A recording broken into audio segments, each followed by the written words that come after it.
Reddit ask me anything. Iyama, retired, cat burglar, ask me anything. Well, I quit the practice quite a while ago, but perhaps I can satisfy any burning questions any of you may have. Questions about safety, the answers to which will probably terrify you. The why and how, or just about anything, are quite acceptable. Obviously, I'm using a throwaway for this, and yes, I'm using protection to hopefully keep myself safe. So please be a bit understanding if I happen to be responding slower than you'd like. And to answer what I know will be the single biggest question.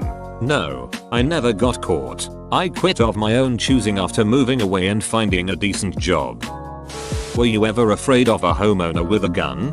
That's about the only thing I was truly afraid of. Just out of curiosity, from your point of view, would a homeowner be in the right to kill you if he or she were to catch you in the act? Did you consider your life forfeit when you entered a home, or did you never really think about the dying part?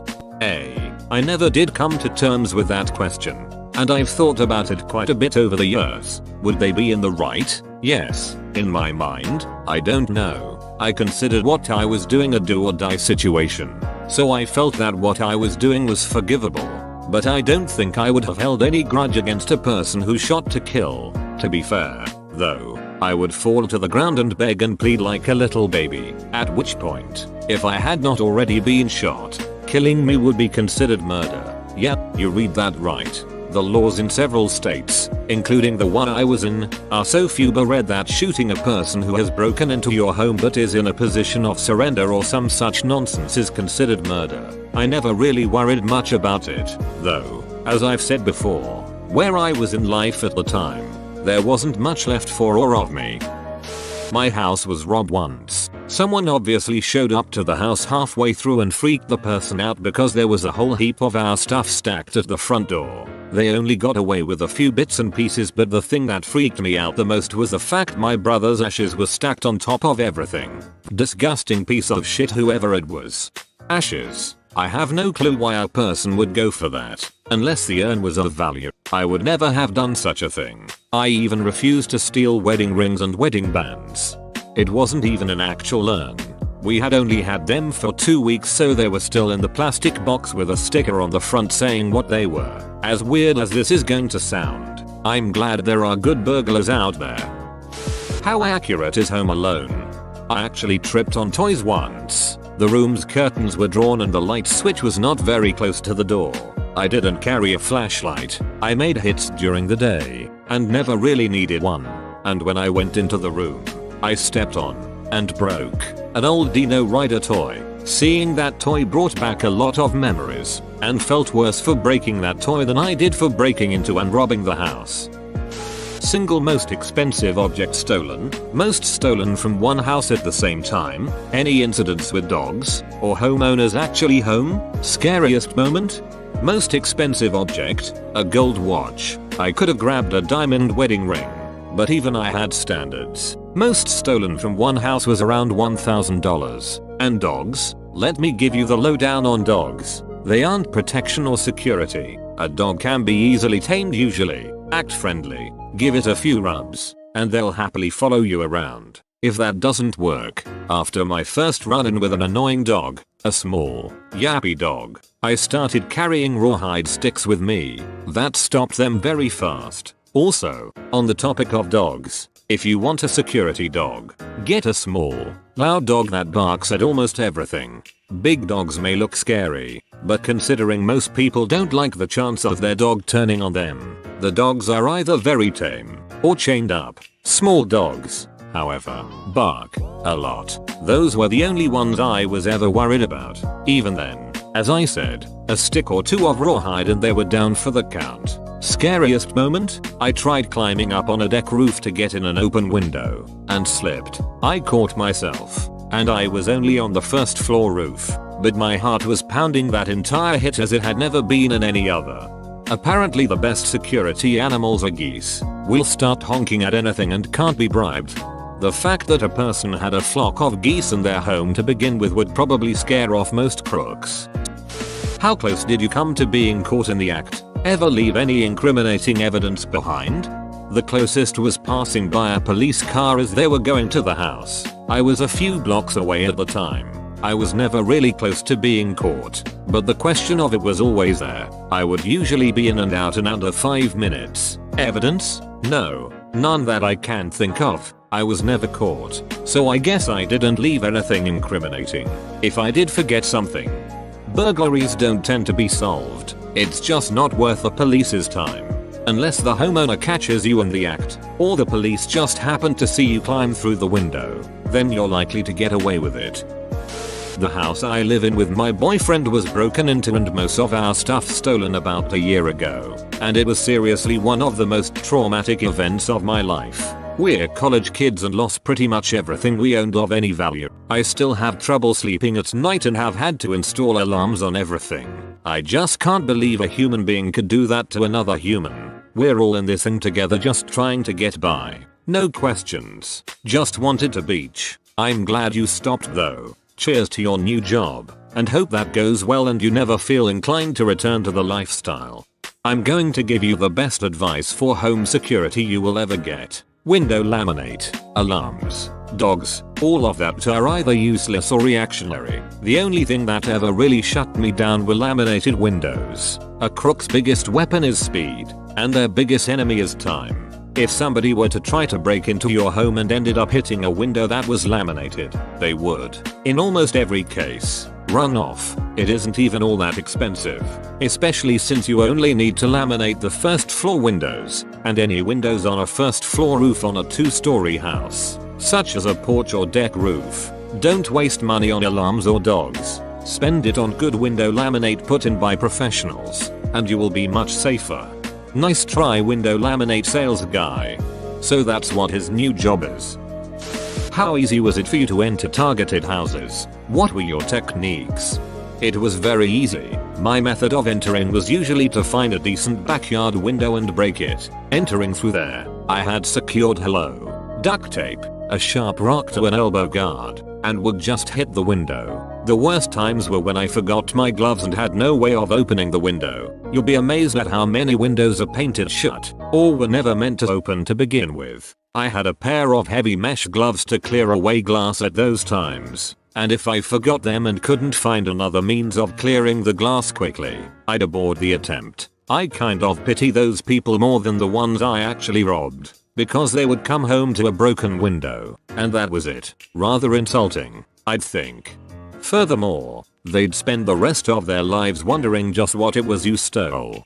How many times are we talking here where you forgot your gloves? Seems like gloves would be pretty high up the list of items you're gonna need to go out cat burglaring.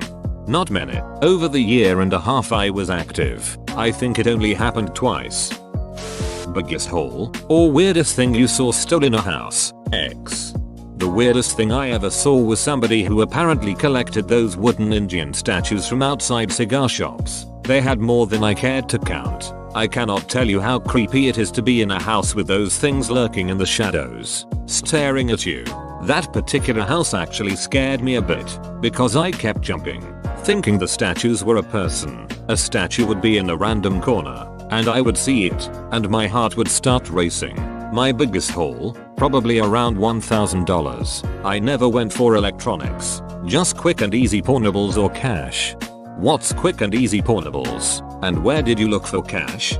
Quick and easy pornables are jewelry, for the most part, but I drew the line at wedding rings and wedding bands. I never stole a person's wedding rings. I would look for cash on kitchen counters, near the coffee pot, as well in the cupboards near it, around the area where keys were hung, in jars and boxes, especially ones on the upper shelves of bookcases, in bedrooms and bathrooms, on vanities and in the clothing drawers, under beds, under mattresses, under lamps. Yet, quite a few people hid cash under lamp pedestals, and just about anywhere that there didn't seem to be much collected dust, but was a small enclosure, small drawers and cabinets. Yes, I would take a glance at the level of dust in the house to get an idea for the well-traveled areas. I generally didn't bother with a safe, though. A lot of crooks do, if they have a vehicle available. But since I had to hoof it, lugging around a safe would be a bit too obvious. That's all? You master breaking into houses only to steal minor jewelry and change? I don't understand. How is this less than $1,000 worth risking your life? Record. He mentioned that prison was not a relatively great disincentive for him, as 3 meals a day and a place to sleep was more than he thought he would have been able to attain without stealing at that time. Exactly how many cats have you burgled? I've never burgled any cats, but if you count the dogs I bribed, it's probably in the 30-40 range. I never actually stole them, though, just bribed. We talk in doggy treats or horse tranquilizers here, browski? Rawhide sticks. Actually, it was easy to fit quite a few in a pocket, and they would satisfy pretty much every dog. No kidding, my mom always told me, a dog's the best burglar alarm you'll ever have. Guess she was wrong. The best alarm you can have is a motion triggered hidden camera. I would suggest one that is embedded in a clock radio that records to an onboard SSD. Not many crooks are going to take what looks like a $10 alarm clock. Otherwise, for protection, get window laminate. That is one of the only true security systems that actually works. A hidden camera to catch your masked face? There's more information available than just the face, but the face is the biggest chance in catching a person. Height, weight, race, all of these are picked up by a camera, which can be a big help. Yay baby, that camera next to my bed, it's for burglars. Did you ever carry a weapon with you? Had you considered using it or threatening to use it when given the opportunity? Did you steal during the day-night? And did you study the houses and their occupants carefully to avoid confrontations? I had a pocket knife with a 3-inch blade, but that wouldn't have done much as a weapon against somebody in their home. It was mostly for cutting a screen or similar situations. I wouldn't have used it, though, as a weapon. If I had ever encountered a person, I would have just ran. My hits were during the day, usually around 10 or 2. People were at work, and it was either before or after lunch. Night hits are only in movies, books and jailed thieves. People are home at night, and far too many people have guns. I never made a night hit and never wanted to. As for studying, not usually. I might make a pass and then come back an hour or 2 later. But I usually just kept my eye out for obvious signs of nobody at home. No cars, no movement, no flickering TV, computer, etc. The times I did do studies was usually when the houses were near parks, and I could watch for a bit longer without making people suspicious. Even then, though, I usually just watched the kitchen, if I could, for an hour or so. Were there things that you looked for that made you select a property? Also, how did you offload hot items? Did you have a fence, or random sales? How does that work? No cars in the drive or on the street. Plenty of windows on the garage to check for cars inside. Large windows on the front of the house, easy to see inside to case. No flickering TV, computer. No music. Signs of a decent person. Well manicured lawn, well tended flowers and a clean sidewalk and drive. It's 10 AM. You're probably at work, and an enclosed backyard. Seriously, the worst thing you can do, other than leaving everything wide open with signs announcing it, is having an enclosed backyard. I realize I edited my comment and probably didn't catch you in time, but would you fill me in on the offloading question? How did you offload hot items? Did you have a fence, or random sales? How does that work? Sorry for the ninja edit. I was trying to ask original questions. P. Offloading was usually to a pawn shop or in the paper. I would hold on to the physical items for a few weeks to a month before putting them out. Usually, I went for cash and, yes, I admit this, piggy banks. Generally, though, pawn shops exist that will buy your stuff without asking questions. I didn't always get the best prices for the stuff because of that. But when the choice is mediocre poor price and no questions or good price and questions, you try to avoid the latter. Were you ever nervous they would see your face and then later trace the items back to you? As in, they find items and somehow discover you on film later or some such from the shop? Were you often just a nervous wreck? I would be. I'd be sick constantly worrying that I was facing prison time every day I woke up. One more. What did you buy with the money? I always had a mask when I broke into the houses, so I wasn't afraid of being caught on home cameras. As for being traced and caught, I was never worried. I've mentioned that. At that point in my life, it was do or die. To me, spending time in prison would have been better than the life I was living. Prison gives you 3 hots and a cot, meaning 3 meals and a dry place to sleep. I was living in a slummish apartment at the time. Most of the money went to keeping myself alive. The rest I saved up until I could get out of that apartment and to a decent place where I was able to get an actual job. Honest question. I am armed, but if I encountered a thief, I would order them to stop and attempt to force their compliance. I'd react based on their actions from there. Escalation only when merited. Would you be likely to comply if you were startled by an armed owner screaming at you to comply, or reject the risk of getting hit owner not caring about you, firing, and just run instead? For effect if it matters, it's an M4. Not sure if you would even care. If they had a gun, I'd do exactly as they said. If it was a melee weapon, and they were not blocking the exit, I'd try to escape. Any type of firearm would turn me into a blubbering wreck, though. But do not think this answer goes for everybody. Plenty of crooks will try to escape or defend themselves. If you catch a person breaking into your home, and you have a gun, shoot twice to kill. Do not attempt to apprehend them or stop them if you do not intend to kill them. If you want to do that, just hide and call the police. If you are going to confront somebody who has broken into your home, you do so with only one conviction. One of us is leaving this house dead. Any other reaction to a confrontation is a fool's gambit. Whoa, you made it to the end? You're a ducking beast. Thanks for watching, mate. Make sure to smash that like button and subscribe for more high quality content.